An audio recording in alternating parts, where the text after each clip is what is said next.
All right, welcome back, everybody.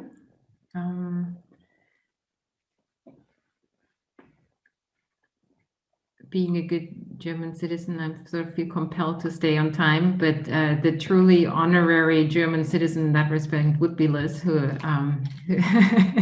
beats me on being on time all the time. It's a delight for me to introduce to you Elizabeth Stuart, Bloomberg Professor of American Health at Johns Hopkins University.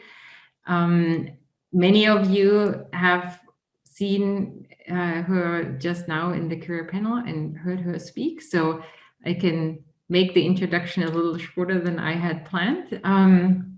But I do want to say that she's also the Associate Dean for Education, and her primary appointment within public health is in the Department of Mental Health, but she has joint appointments with biostatistics and health policy management. And those three elements are nicely tied in her as a person, having a strong bridging function. And that also explains and motivates the talk we're going to hear today, the role of data science in policy evaluation during the COVID-19 pandemic. And with that, Liz, I turn it over to you. Great. Thank you so much. Great. And I'm going to try, my goal is about 20 minutes to leave. We have half an hour, right? Brought going off video. Yeah, I've turned on the wrong, wrong button. We have until, your time, 9:40, our time, 3:40. Great. Okay. So I'm going to try to cover two motivating examples here. It's a little ambitious, but we'll see how it goes. And I do really welcome questions. So I have the chat up so I can see it while I'm talking. So feel free to put something in the chat, and then we might have time at the end for other questions. It's really nice to be here. I'm gonna talk about this topic of sort of three things that over the past year I've cared deeply about: data science, which is continuous for many years; policy evaluation, which, as you might have heard during the career chat, is something I've been interested in since college, although I might not have called it that at the time. And then in the past year, kind of these colliding in the COVID-19 pandemic. And so I'm going to sort of motivate this and talk about two different ways that we might tackle what I'll call policy evaluation. So big picture, the goal of a lot of my work overall, but then what I'm going to focus on today is how can we learn about the effects of programs and policies. So these are just two maps, one worldwide and one in the US, showing the variability that there is in policies that have gotten put in place during the pandemic, whether it's mask mandates or school closures, stay-at-home orders, et cetera. There has been a fair amount of variability in sort of how that got rolled out. And so what I'm going to be sort of talking through today is how can we use data and methods to learn about the effects of these policies and inform future decision-making.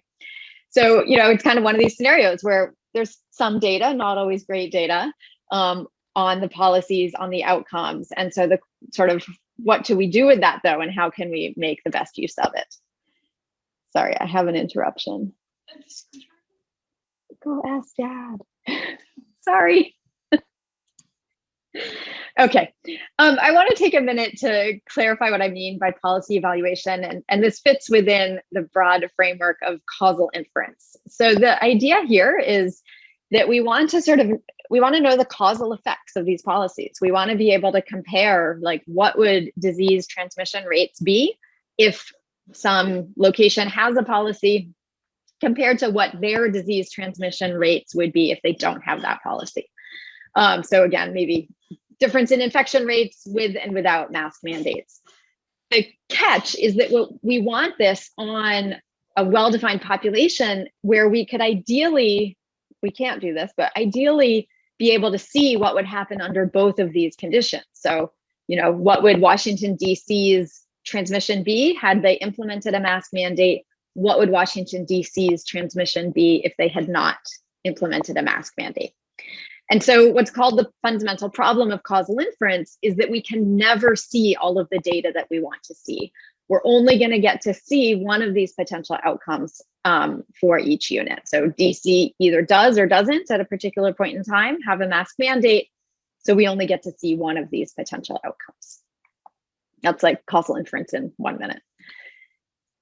And so in kind of some settings, in a lot of medical settings and other fields, we can estimate causal effects by using things like randomization. So we might do a randomized trial, or for example, of COVID vaccines, where individuals are randomly assigned to get the vaccine or not. And so then even though we don't observe each individual's pair of potential outcomes, because of the randomization, we know that if there's a difference in disease transmission in the treated and control groups, that's due to the vaccine, not due to other pre-existing factors. So the problem for policy evaluation is that we can't randomize. I did hear one rumor that there was like some area maybe in Sweden where they were thinking of randomizing schools to reopen or not. But in general, we don't randomize state or local policies. We often also have relatively few units. So this isn't a case of big data in many contexts. This is a case of small data. We have 50 states in the US, so there's not a lot of variability. There's huge issues around implementation and how do we think about sort of like putting a policy in place doesn't necessarily mean the same thing in every location. And especially with COVID, there's a huge number of things happening. So states, at least I'm most familiar with the US, states were implementing mask mandates. They were doing stay-at-home orders. They were closing schools kind of all around the same time. And so it's really challenging to try to disentangle these different effects. And so this kind of builds on that sort of, and sorry, I guess I kind of jumped ahead a little because this slide was meant to be kind of policy evaluation is hard in general. And then it's really, really hard in the COVID context where again, sort of, it was a particularly dynamic and complicated point in time. And then there were also additional challenges. For example, the whole infectious disease dynamics aspect of this. Some of the methods I'm going to briefly highlight rely pretty strongly on, say, regression models. And when you have an exponential growth in infectious disease spread, getting that model wrong by a little bit can actually have really severe implications on sort of the validity of the results. Similarly, data challenges, probably near and dear to many people on this call's heart, huge challenges with knowing the actual COVID cases. There's huge differences in testing. So like one of the themes from earlier, thinking about the sort of data production side and who do we have tests for, and so therefore how can we think about things like positive tests was really important. And then interactions between communities. I am used to studying policies that might be like opioid prescription related policies where it doesn't really matter if one state has it and the state next to it doesn't. There's not a lot of sort of interference or interactions with respect to that. Infectious disease, it matters a lot if one area has some particular policies for the surrounding ones. So this is all kind of like why this is a really hard context. And sorry, child number 2 now interrupting. But people are trying. So this was actually quite a while ago, but a colleague, Noah Haber, did a literature search and found 2,000 papers in like October that had sort of been trying to estimate policy effects during the pandemic. Okay, so I'm going to turn now to 2 really quick case studies just to show you a little bit more of sort of what we can do. So the first case is going to be one, again, we're not talking big data here. We're talking, well, it's sort of big data, but a situation where we have aggregate level data at a state level. And the statistical method that's used here is a class of methods called interrupted time series or comparative interrupted time series. And the idea fundamentally, it's sort of straightforward, is that the x-axis is time, y-axis is the outcome, and we model some outcome of interest like COVID cases over time and try to examine whether there's sort of a jump, like a break that happens at the time of some intervention, like some policy change. In a simple interrupted time series, we model that in the pre-period, sort of the left of the line. And then we model it in the post period to the right of the line. And we compare kind of what we predict would have happened had the policy not changed, this dashed line, to what we see happen. So our estimated policy effect is the difference between what we see happened, this solid line, and what we predict would have happened had the policy not gone into place, which is the dashed line. A better design is one where we can use a comparison group that didn't have the policy change, because this simple model is not going to work very well if there are other things happening over time, like if there's just a general increase over time. So what a comparative interrupted time series does is basically kind of help difference that out. So it says we're going to kind of subtract out just the trends that are happening in a comparison group, and now really just look at sort of how much did the intervention group change more than we would have expected. This is, I'm giving you like the incredibly brief overview of these methods. There's a lot of nuances, including how to choose this comparison group, because the assumption here is that the comparison group is sort of a good proxy for what would have happened in the policy states had they not had their change. So just really briefly, a lot of people have used this fundamental idea to look at the effects of various COVID policies. I'm gonna give a super, like a toy example here, but there's a number of papers that do variations on this. So we use this to do a sort of more of like, almost like a tutorial paper on estimating the effect of stay-at-home policies implemented in US states in late spring 2020. And so this, I mean, in some ways, again, sort of underlying this data is big data in the sense that we need information on COVID cases, but these models are actually run on like aggregate daily case counts at the state level. So the analysis models are not using particularly large sample sizes. It's pretty straightforward models, actually. So what we're going to do, again, is we're sort of trying to say we want to compare COVID cases over time in states that did and didn't implement a stay-at-home policy to say what is the effect of these stay-at-home policies on COVID cases. So the easiest thing is to sort of look at this with respect to a particular enactment date. So on March 23rd, there were a handful of states that all put a stay-at-home order in place. So all of a sudden on March 23rd, a bunch of states said, hey, everyone, stay home. And so what we're going to do here is, again, sort of compare basically the COVID cases. Let me just go to this a nice 2x2 table. The March 23rd cohort are the states that implemented a stay-at-home order on March 23rd.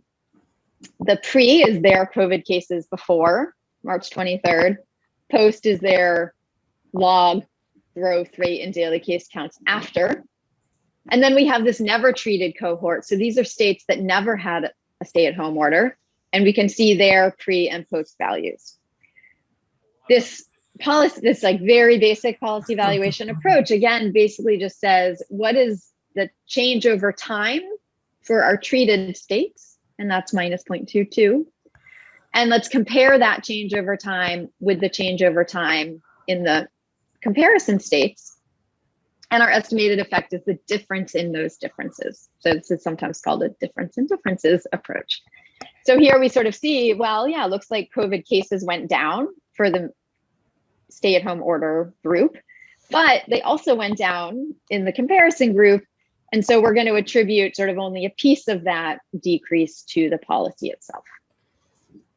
Sort of that's like the super basic approach. What we really then do is combine, we don't really just care about the March 23rd states. And so what this sort of type of method does is it then sort of stacks. So we'll kind of run that model for March 23rd, and then for March 30th, and then for April 7th. And we sort of then aggregate across these different dates. And so this just shows the results for two different outcomes, log case growth and log cases. And I want to just highlight, basically there's sort of in here, what's nice is there's a sort of diagnostic we can do, and these diagnostics basically indicate that we probably shouldn't trust these results. And that's because, so the x-axis again is time, and to the left of each of the dotted lines is the pre-period. And to trust these analyses, again, remember, we need to think that our comparison groups were sort of similar enough to the treated states before the policy change so that we can use them as this kind of proxy. We have these huge bars, and especially for log cases, the treated and comparison states were just very different. So before the stay-at-home orders were put in place, these states were on very different disease trajectories. And so, you know, the estimated effects are basically null, showing like no effect of these stay-at-home orders, but we don't really trust them that much because we sort of see, especially for log cases, these big differences before the policy went into place. Like this was not again, these were not randomized. And so we might want to sort of be cautious of interpreting anything. And sort of this can be a useful diagnostic. Okay, no whirlwind tour of policy evaluation. And I want to also, again, sort of note that one of the challenges here, and this is a theme I think from that we'll hear all day, is, you know, this is a pretty simple statistical model. We didn't include any formal like links to models of infectious disease dynamics. I think that's actually a whole important area. Like, how do we really bring in knowledge of how this disease transmits over time? Timing of implementation is challenging. So we often don't know, you know, like this, one of the challenges with studying stay-at-home orders is that a lot of people preemptively were staying home anyway. And so kind of even thinking about what is the date that we want to use is really hard. There's a lot of other policies happening, the testing challenges, like it's really hard to do this well. And we can come back to that as we go along. I also though want to highlight, you know, it's really hard to do this well, but the current state of the literature is incredibly weak. So Noah Haber at Stanford led sort of a systematic review of kind of evidence strength, where we had a very low bar, basically like, does the study have temporal ordering? Like, are there outcomes measured after exposure? Do they look at the time trends of these outcomes at all? And only 4 of the 36 studies even met like an incredibly low bar for study quality. So we, I think, need to be thoughtful about kind of how much we trust the existing research. I'm going to pivot to a different example. So I think I see one question: which of these complications might pose the biggest threat for inference? Such a good question, and I wish I knew the answer. And I think that's the kind of thing that we will be learning more about over time.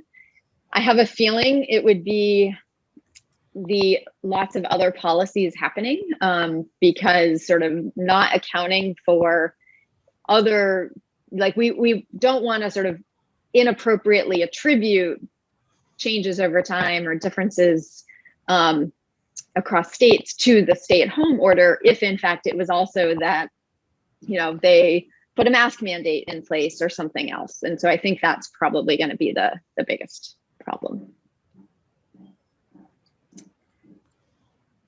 Okay, so now let's turn to a more traditional kind of big data survey kind of context. And I'm going to talk through in about 10 minutes a study on school reopening in COVID. So the previous example was taking that sort of aggregate look at what is the effect of, you know, a state or a region of a country making a policy decision sort of at that aggregate level.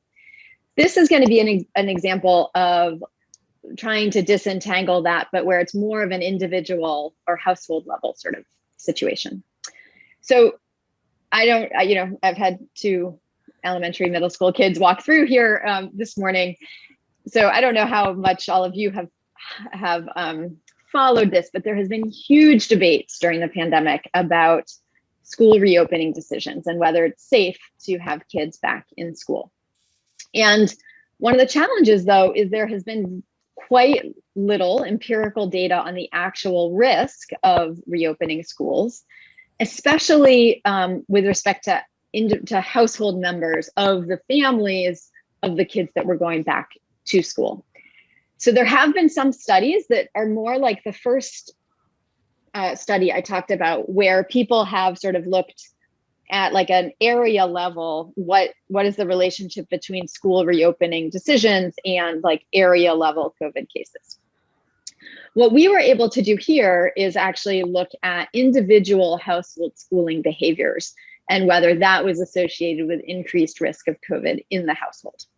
This is particularly important because in a lot of areas, at least in the US, some schools were maybe technically open for kids to come on site. However, individual households were given the choice to stay virtual or to send their kids in person. And so just looking at the area level or sort of seeing that a school district was, quote, open, doesn't actually necessarily tell you how many kids were really going to school in person. So we can come back to this, and Frauke really should be the one talking about this, but we were able to build on an ongoing partnership between Carnegie Mellon, University of Maryland, and Facebook, which has been doing a daily symptom survey since I think late April. You might have seen it pop up in your Facebook feed. It pops up at the top and says, are you willing to answer some questions about COVID? If someone says yes, they then are sent to a Qualtrics survey that is handled by Carnegie Mellon in the US or the University of Maryland for the international survey. And all of the data gets held by CMU or Maryland. So it really is a true partnership, and a lot of attention to privacy concerns and sort of how to get the right data and make it as generalizable as possible. We can come back to that if you're curious. What's amazing is it is a huge sample size. So we, starting in November, we included questions on in-person schooling. Would have loved them for the beginning of the school year, but we got it started in late November. And so the survey then started saying, do you have a child in K-12 and sort of pre-college education? And if so, are they going to school in person? And if so, what mitigation measures are in place at the school? So things like, is there a mask mandate in school? Are there cohorting? Are there plexiglass shields? Is there physical distancing, et cetera? And so there was data between late November and February from about 600,000 households from this survey. So what we basically were able to do again is sort of use these 600,000 run regression models, but we tried to do it carefully from a causal inference perspective, looking at the risk of COVID in the household as a function of in-person schooling while controlling for a whole bunch of individual and county level factors, including the area's COVID case rate. So just to show you some of the data, this shows kind of the distribution of the number of respondents in the upper left, the percent in person in panel B, so ranging from 0 to 100 almost. And then we were looking at whether kids were there full-time or part-time, that's C, and then the number of mitigation measures that the schools were implementing. And we could come back to this, but I will say one of the interesting data science challenges here that is not super obvious from this plot, well, actually it is in panel A, the US has a lot of tiny counties. And so it's not as relevant for these analyses, but we are doing some other analyses of mental health at the county level and really struggling with how to handle sort of, there's like just, I think there's about 3,000 counties in the US and tons of them are just tiny. And so even if we had a high proportion of the respondents, it's just very noisy. So, but you can see that there's variability in the policies that were put in place across the country. And sort of basically like the South generally had fewer mitigation measures, the Northeast had a lot, but California had a lot. So what we found in this paper was really consistent results that in-person schooling was associated with an increased risk of COVID in the household, with an odds, so about 38% increased risk. And this had sort of a pattern with less increased risk among the lower age kids, higher among high school, and that this was stronger for the full-time in-person schooling than for part-time. We also were able to show, this figure is a better figure for this, though, that the risk goes down with more mitigation measures in place. So we were able to show up in the top here, if there were no mitigation measures in place in the school, the odds ratio for COVID was more on the order of 2 even to 3. Sorry, I didn't explain this. With 3 different outcomes for different, like one was sort of a COVID-like illness, like do you have symptoms like COVID? Second was a specific loss of taste or smell. And then the third was whether someone actually had an overall positive COVID, had a positive COVID test. So we were just sort of assessing sensitivity of the results.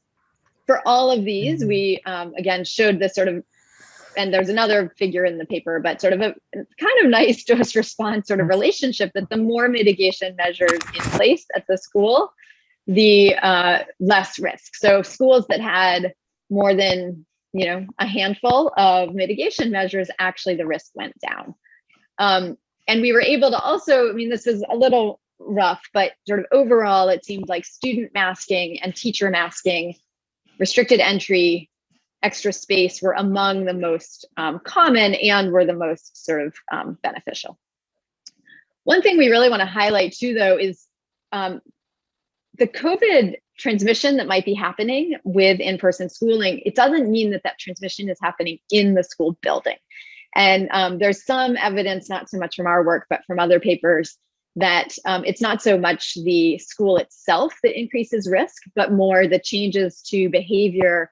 And for example, once kids are back in school full time, there are more parties on the weekend and the families get together and they go to the soccer game and they sort of interact in other ways. And so we were very careful in the paper not to necessarily imply that the increased risk came from transmission in the schools. It could have been from these sort of extracurricular kinds of activities. So in terms of substantive conclusions, again, sort of consistent with a growing body of research, this work showed that schools are not inherently safe, but that they can be made safe.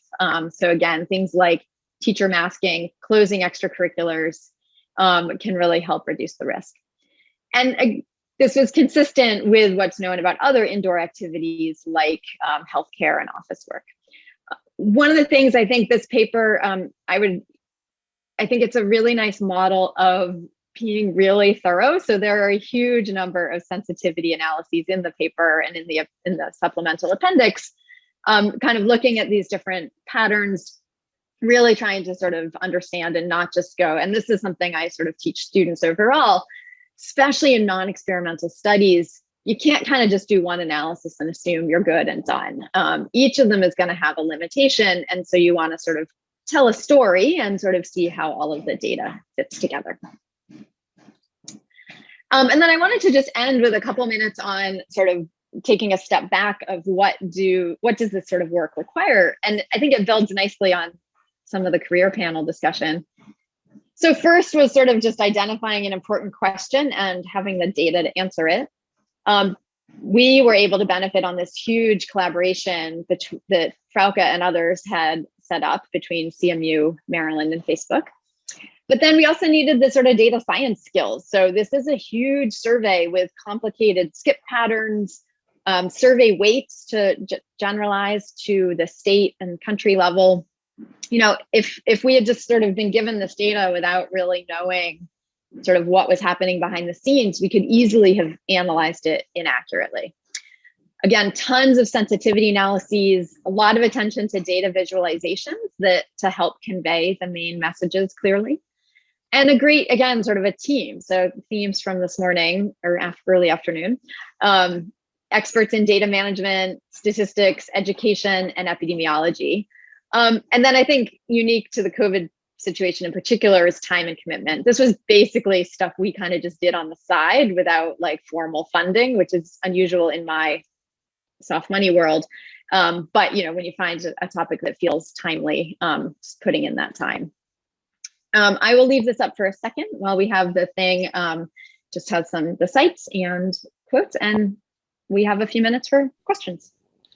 Excellent, Liz. Thank you so much. I was just going to say, your visualizations so much pitched the earlier panel, and then you said it.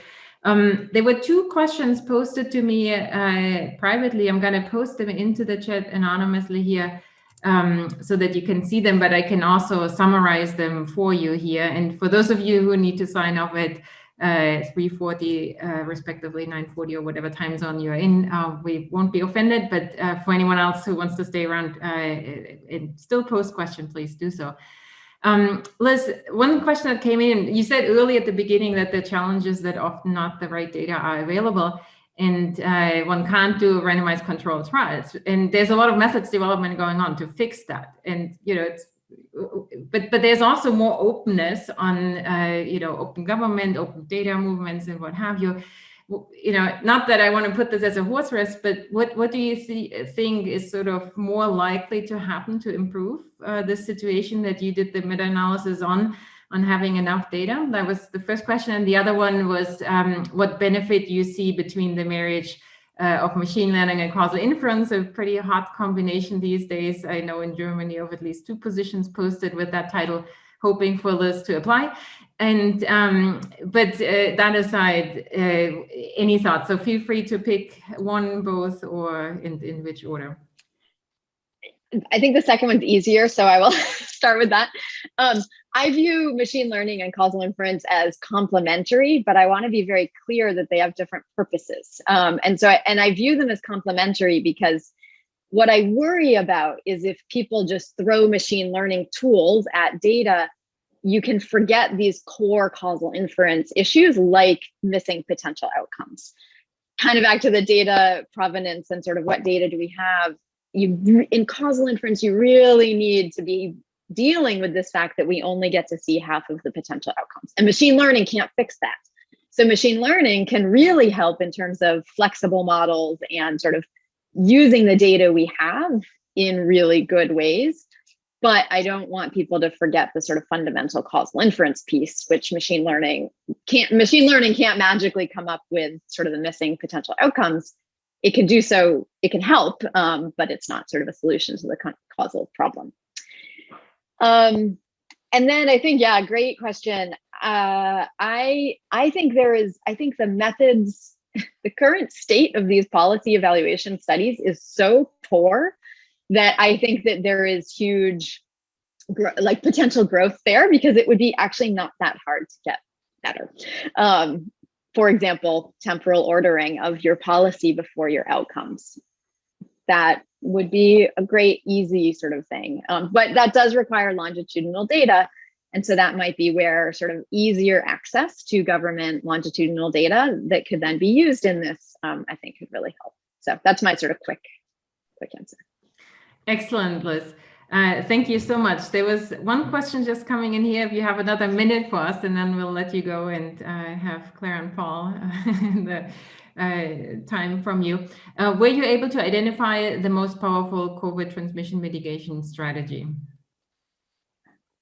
Not directly. And this was all like the household, like the parents reporting on what was happening in the schools. And so it was a little bit like we just kind of have to trust that they were accurate. But what we did find was that the most important were mask mandates and the symptom screening, which I think, again, is pretty consistent with what's known otherwise. And so that's, again, where having the epidemiologists on the team was great. Actually, one little anecdote on that, interestingly, we found that plexiglass shields was actually harmful, which is consistent with other evidence because it basically constricts the airflow in ways that actually leads to more transmission rather than less. And that's a really interesting one, because I think it's the kind of hygiene theater that we're sometimes worried about, where people think, oh, of course, plexiglass shields must be good. But until you start really looking at the data and airflow and those sorts of things, it turns out that it's not. So that was also a really interesting piece. That's super interesting. A little shout out to colleagues in Maryland who study these airflow models and planning to do this big time on campus in Maryland in the fall. So Liz, cool. Thanks again for a fantastic keynote.